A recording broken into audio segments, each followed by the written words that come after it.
Hello everybody, my name is Stefan and this is my show. Welcome to Fight Manager TV. Yeah, and I'd like to introduce our first guest here. He's the technical director of the Federation UWMMA. And yeah, as I name it, welcome Michael-Wachter. Thank you for having me. How are you today? Fine. A little bit chilly outside, but fine. Very well. So tell us about this striking MMA. That's because you're here. Yeah. Okay, striking MMA is a new style of hybrid combat sports inspired from MMA.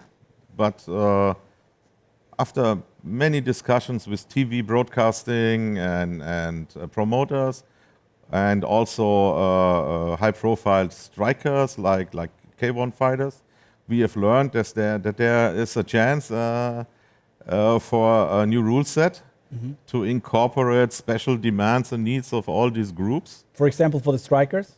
For the strikers, but not only, also for broadcasting, especially here in Germany. You know, we have a very hard time to get full MMA. I name it full MMA, yeah, of course. traditional With ground MMA. and pound, everything yeah, like that. to get it on the real TV. I'm not talking about internet or pay-per-view. I'm talking about the real mainstream TV. You have very hesitant people there because of the feeling of violence, kicking and punching. The unknown of the technical stuff like that. Yeah, and you have certain laws, so you have to hide it after 11 p.m. to protect the minors or whatever. So, so the broadcasting companies have a lot of struggles by law, and this is also for certain other countries. On the same, I think in France it's forbidden still. Is that right? No more, but still they have hard time. But it's not forbidden anymore. Okay. Yeah, and the second is for the also broadcasting company for TV.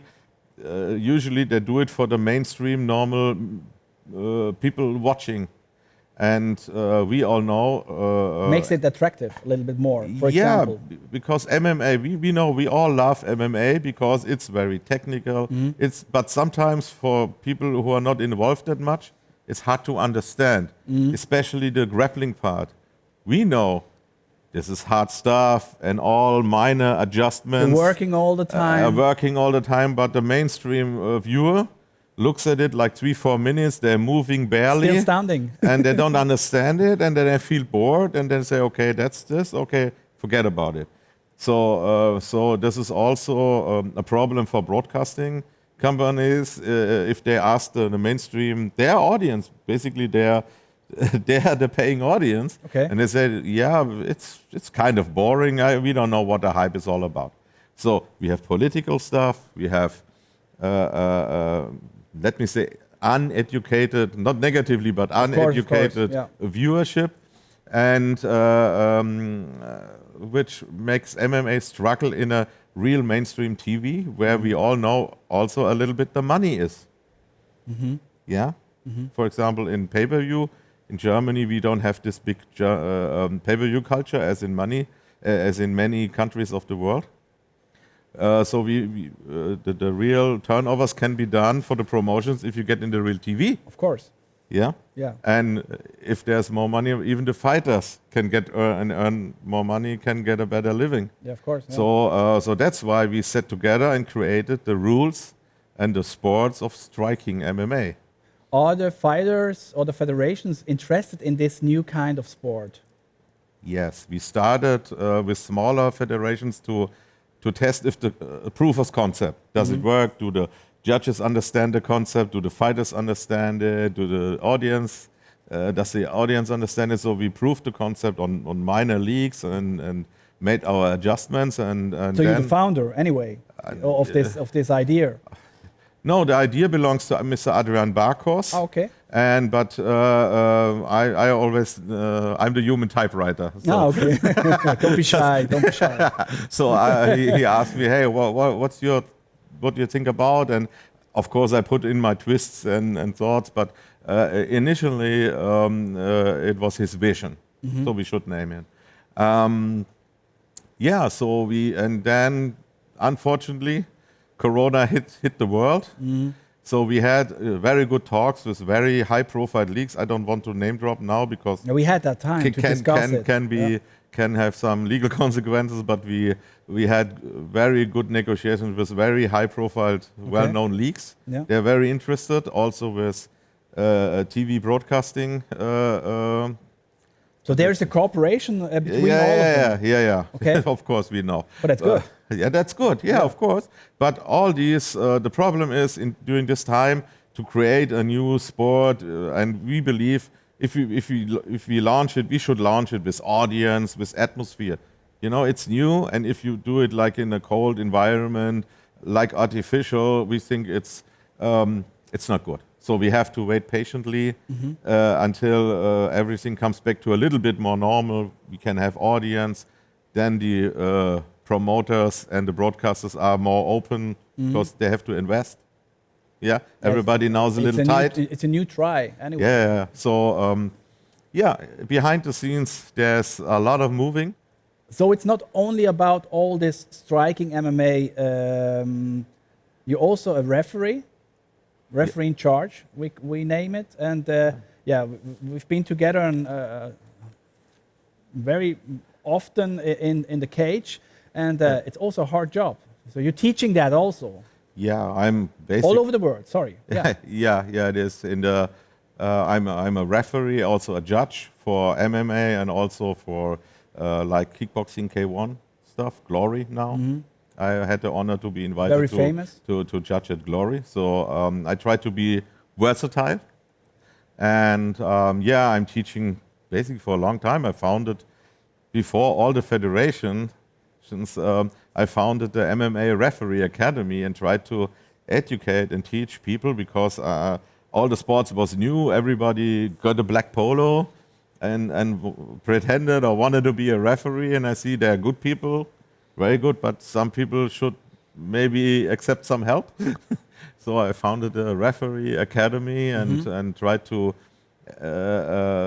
share some knowledge, improved myself by teaching. So there is a need for it. Yeah, and then the federations came up, and some of the federation asked me, okay, you are a long time around, maybe can you teach for us? So that's why I was invited to GAMA, which is the Amateur World Federation. I'm the head of the judges there as well, and educating all around the world. And also, of course, in the UWMMA, which is kind of the professional branch. There we take care about the professional combat sports. Do you prefer to judge into the ring or beside the ring? So inside. Inside. It's more action. You like the action and yeah, it's cool. I have people who would never step in there. Why? You have a kind of a pressure because you know you all judge. see you can do a lot of things wrong. You can I say it, fuck up, and then everybody watches you. You get live. a shitstorm. We name it. You can be shitstorm. So I can understand there can be a kind of pressure. Luckily, maybe I'm simple-minded, so I don't feel it that much. I know, that's good. Thank you. So you know me very well. Of course. And for me, it's like it's okay. I can bear it, and as long as I can do it physically, I try to do it. And also, I'm working a lot as a judge. It's also nice. You're all over the world. That means they will ask you to work, for example, at one championship or Glory or ACA, Russian ACA, as we name it. Yeah. That's very famous. So it's an honor, or not? It's an honor. I wouldn't say famous. Okay, sometimes it's strange. Sometimes you're famous, but sometimes you're at the airport in the morning and see yourself on the TV. Really? Yeah. So in Russia, they bring it in all over the place on the TV. Okay. Sometimes it's funny. Then you feel, oh wow, I should be famous, but at the end of the day, you're not. You live that sport. And it's an honor. That's the right word. It's an honor for the work and for the dedication and I feel blessed to have the chance to travel the world, meet great people, work with great people through the sport. So it's an honor. That's the best way to describe And all the time when I arrive at an event, for example, it's like a family. It's like a reunion that, hey, how are you? Oh, you again? You not, please not. No, just joking. That's so nice. And the whole atmosphere is familiar. Yeah, because it's also an important point anyway. It's important to feel good, to do a good job. And at the end, at the top level, the people know each other. It's like that. There are not that many spots.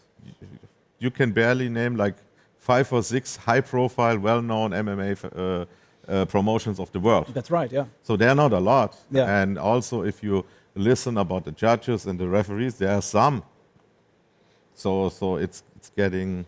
But how closer. is the cooperation between all these federations? Sometimes they don't want to work with you. And sometimes it's fighting. Yeah. But not fighting openly. Fighting is just okay. You had a good opportunity, do a good job. Of course, you want to keep it because everybody tries to get it. So I can understand sometimes because so the people try to keep their stuff. Of course. But on the other hand, we have very great cooperation. So we have mixed teams, like for example, ACA. I work a lot. They're basically run by the Worldwide Referee Commission from England. But also UWMMA is always sending people. Herb Dean is bringing American judges. Yeah. So they work like hand in hand. So we work hand in hand. We know what to do. And even if we may be at home at different federations, but our education standard is high and close together. So it's like the machine is coming together. Parts of the machine from the world, and then we work together. Would you do a job as a referee in boxing? I could do it, yeah, because MMA is part of a boxing, and of course I like boxing. Okay. Well, what should I have against boxing? Of course, because it's combat styles I did all boxing. Over. I worked as referee. We have the small, not on a higher stage. I did, of course, not because they have their own really good people there, but on the smaller events, like mixed events, I have boxing, K1, MMA. You know these events. Yeah, of course. But what happened with K1? We had these high times in the 90s, but yeah, at the moment it's difficult. Yeah, K1 is a brand. Of course, it's a brand, of course. They have a rule set, and as I've heard, they had some legal troubles. The owners have been jailed or whatever. So as K1 is a brand. No names? No, I didn't. I would need to know some Japanese names. But, okay, that's difficult. That's common knowledge. You can Google it. Okay. So, of course, if you have a brand and a company and the owners maybe get in legal trouble. That could happen. That could happen, yeah. Yeah. So, but at the end, we have the K1 rules. So many events fight by K1 rules. That's right, yeah. So. But it's an official brand. It's a brand, yeah. But you ask me why they're struggling. Yeah. But there's a different. You can fight K1, but you're not the K1 champion then. Because maybe K1. I don't know. Do they? I think still so. Exist or again exist or? Good question. Next question. Next question. Okay. So let's talk about MMA, of course, because it's hype. And in the US, of course, we see all these fights, Conor McGregor, the Cowboy, and Khabib. It's also a lot of show, of course. But I think, especially Americans, they love the show. But we also love it. What do you think here? Yeah, but it's until a certain point, it's okay and should be.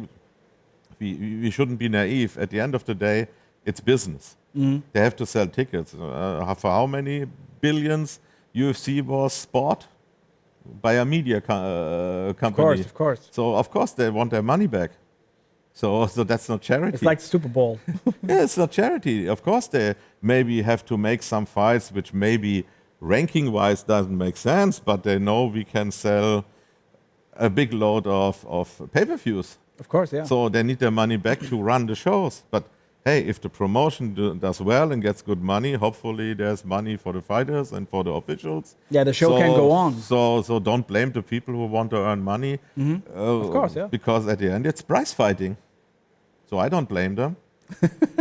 You don't blame it. No, that's right. We shouldn't be naive. You're right, yeah. What about bare knuckle fights? You like it? You've done it? I'm too old for that shit. No, it's doing really well in the US, and they found a niche. The people like it. They're selling pay-per-views, and personally, for me, it's like here in Germany, I'm hesitating a little bit because we already struggle with MMA and all that stuff. So it could be kind of a hard here. But who am I to judge about of course, promotions or sports? As far as I know, they do a good job, take care of their guys, pay the fighters good money. So why not? It's a free choice. If you don't like it, don't go in. Going back to the striking MMA, Yes. of course, I know, but I think we knew that all the MMA events, they still would like to have only MMA on their show.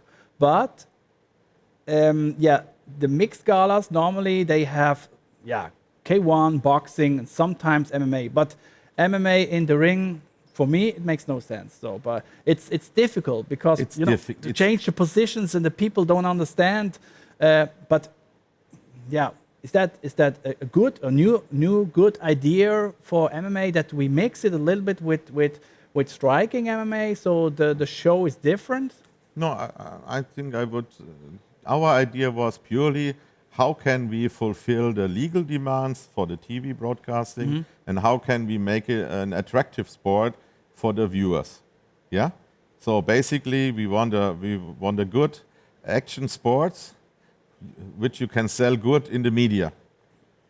Again, no blame, because that's where the money for the fighters and for everybody is. We're talking about professional prize fighting. That's right. And we learned mainstream media viewers don't understand grappling. They just don't understand it, and when they don't understand it, they don't like it. That's a matter of fact. You can ask people, show them the people. I agree. They don't like it. So I like it. I do BJJ. I have black belt there. I love it. But you have to step back and think about what you're doing.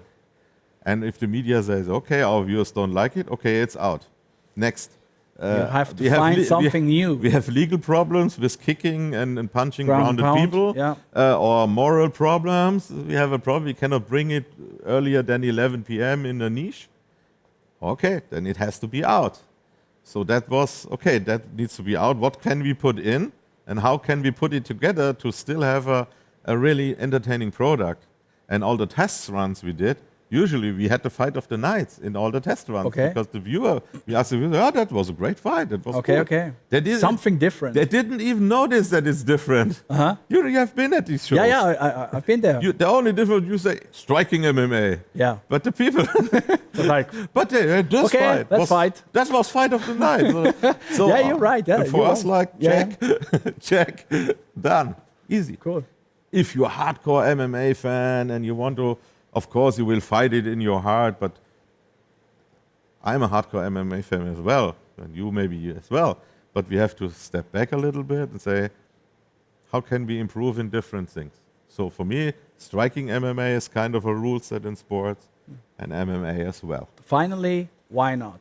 Yeah. So, that's it. Why not? So, and we are at the end of our talk. Was a pleasure. Fast. Yeah, it's really fast. Yeah, I think we could say now goodbye to our viewers. So that was it. Fight Manager TV. Michael Wachter. My name is Stefan Müller. And see you next time. See you next time. Us. Us.